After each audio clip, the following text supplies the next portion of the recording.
आज बेगूसराय में नेता प्रतिपक्ष विजय सिन्हा द्वारा शहर के सर्किट हाउस में एक प्रेस वार्ता का आयोजन किया गया, जिसमें विभिन्न बिंदुओं पर चर्चा की गई। वहीं मीडिया से मुखातिब होते हुए नेता प्रतिपक्ष विजय सिन्हा ने वर्तमान महागठबंधन सरकार पर जमकर हमला बोला। बिहार में अपराध और अपराधी बेलगाम हो चुके हैं। प्रशासन से इनकी सांठगांठ है और सरकार का संरक्षण है। यही कारण है बेखौफ अपराधी कहीं भी किसी भी घटना को अंजाम देते रहते हैं। सिकरी में बेगूसराय में पूर्व फौजी एवं भाजपा नेता की भी मॉर्निंग वॉक के दरमियान दिनदहाड़े गोली मारकर हत्या कर दी, जबकि पिछले साल उनकी पुत्र की भी अपराधियों ने इसी तरह हत्या की थी। ताजुब है, बाप बेटे की न्याय के लिए गवाह बने और अपराधी उनकी हत्या कर दें। इससे साफ जाहिर होता है कि अपराधियों को पुलिस और सरकार का संरक्षण मिला हुआ है। इसके अलावा भी बिहार के अन्य जिलों में विभिन्न तरह की घटनाओं, लूट, हत्या, बलात्कार, डकैत जैसी इत्यादि घटनाएं हो रही हैं और सरकार समाधान के बदले सियासत में लगी हुई है। इन दिनों महामारी डेंगू को लेकर भी काफ़ी चिंता जताते हुए बिहार सरकार के स्वास्थ्य मंत्रालय का भी मुंह तोड़ जवाब दिया और कहा, सरकार बीमारियों की गंभीरता की प्रतीक्षा में रहते हैं, उनकी सियासत से फुर्सत कहाँ।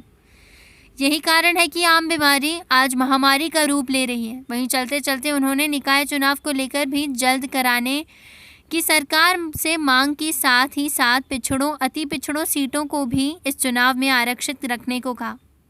वहीं मौके पर इस कार्यक्रम में मौजूद भाजपा जिला अध्यक्ष राजकिशोर सिंह सहित मृत्युंजन कुमार, वीरेश, सुमित सैनी, ब्रजेश कुमार, अमरेंद्र कुमार, अमर इत्यादि दर्जनों कार्यकर्ता मौजूद थे। ये चुनाव स्थगित नहीं होता और राजद जदयू की मिली भगत से ये चुनाव स्थगित हुई है। वो नहीं चाहता है कि चुनाव हो, जनप्रतिनिधियों के देखरेख में निकाय का शासन चले और नगर विकास मंत्रालय जिन मंत्री के पास आया है वो चाहते हैं कि हम हाई कोर्ट से सुप्रीम कोर्ट तक पहुँचें, मामला अटका रहे, विभागीय मंत्री के देखरेख में प्रशासनिक अराजकता और लूट की वातावरण बनने का अवसर मिले। हम मांग करते हैं भारतीय जनता पार्टी कि नगर निकाय की चुनाव इमीडिएट सरकार करावे, आरक्षण देकर। आज मध्य प्रदेश, महाराष्ट्र और गुजरात जैसे स्टेट में कमीशन गठित करके और न्यायालय का आदेश का पालन करके चुनाव करा दिया। सरकार चाहेगी तो 1 महीने के अंदर करवा सकती है, लेकिन ये मामला को लटकाना चाहती है। और ये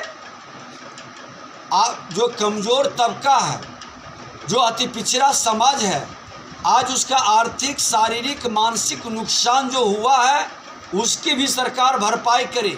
चुनाव में खड़ा करवाया, चुनाव स्थगित, जानता था कि कोई भी व्यक्ति न्यायालय के अंदर जाएगा ये मामला रुक जाएगा, लेकिन माननीय मुख्यमंत्री जी ये सारे विषय समझते जानते हुए भी महाधिवक्ता के जो सजेशन था नहीं मानते हुए ये चुनाव स्थगित हुआ। 17 तारीख को भारतीय जनता पार्टी सभी शहरी क्षेत्र में महाधरना का कार्यक्रम करेगा और चुनाव अविलंब कराए, अति पिछड़ा को आरक्षण देते हुए। ये मांग भारतीय जनता पार्टी का है। सरकार संवेदनशील है तो इस पर त्वरित गति से कार्रवाई करें। अच्छा सर, जैसे यूपी की गवर्नमेंट जो हज के वक्त कमेटी के मंत्री जो है धर्मपाल सिंह द्वारा मदरसा में सर्वे का आदेश दिया है, क्या इस तरह बिहार में होना चाहिए? देखिए, बिहार में भी अपराधीकरण को और आतंकवादी को अगर जो रोकना है तो जोगी स्टाइल अपनाना होगा। जिस दिन अपराधियों की संपत्ति जब्त होगी और उसके घर को बुलडोजर से ढा देगा, अपराध का ग्राफ घट जाएगा। लेकिन बिहार में बैठी हुई सरकार अपराधी और भ्रष्टाचारियों को संरक्षित करने वाले लोग हैं। इनकी हिम्मत नहीं है कि अपराधियों के घर को ढा दे। आज जिस तरह से पूर्व सैनिक की हत्या हुआ है, उसके पुत्र की पहले हत्या हुआ, गवाही देने जा रहा हो तो उसकी हत्या कर दे। कई मृतक के परिजनों से मुलाकात भी की है, क्या कहेंगे? देखिए, डॉक्टर क्रांति विजय जी के यहाँ दोनों परिवार से हम लोग मिले हैं और यहीं पर ही बताया गया कि एक जगह और घटना घटित हुआ है, सबौरा में। कल ही उसकी हत्या। यहाँ के प्रशासन की निकम्मापनी और सरकार के द्वारा प्रत्यक्ष या अप्रत्यक्ष अपराधियों को संरक्षण का परिणाम दिखाई पड़ रहा है। 10-10 मर्डर का अपराधी घूम रहा है जिले के अंदर। अब तो हत्या के केस के मामले में जो गवाही देने जा रहा है उसकी हत्या कर दी जा रही है।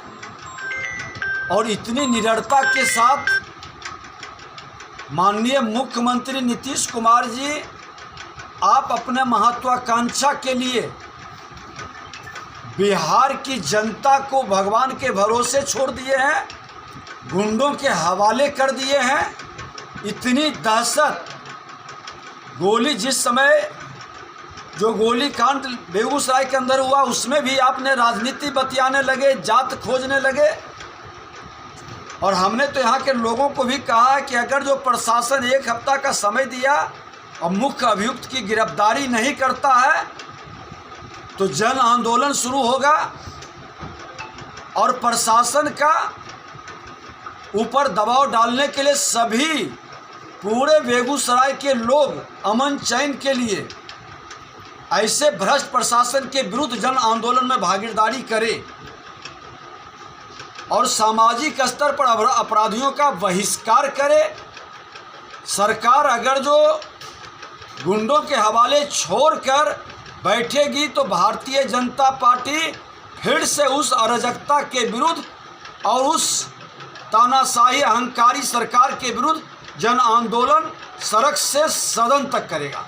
अच्छा, ये ललन सिंह के द्वारा जो बयान आया है उस पर आप क्या कहेंगे? पीएम पर टिप्पणी की। देखिए, माननीय ललन बाबू फ्रस्ट्रेशन में है और वही अकेले फ्रस्ट्रेशन में नहीं है, पूरा जदयू चक्रव्यूह में फंस चुका है। गलत निर्णय, जनादेश का अपमान करके उनके विधायक हताश और निराश हैं और वो दोनों अकेले खड़े रहेंगे। सभी उनके दल, जिस दिन आरजेडी में विलय की बात होगी, कई विधायक छोड़ करके जहां सुशासन का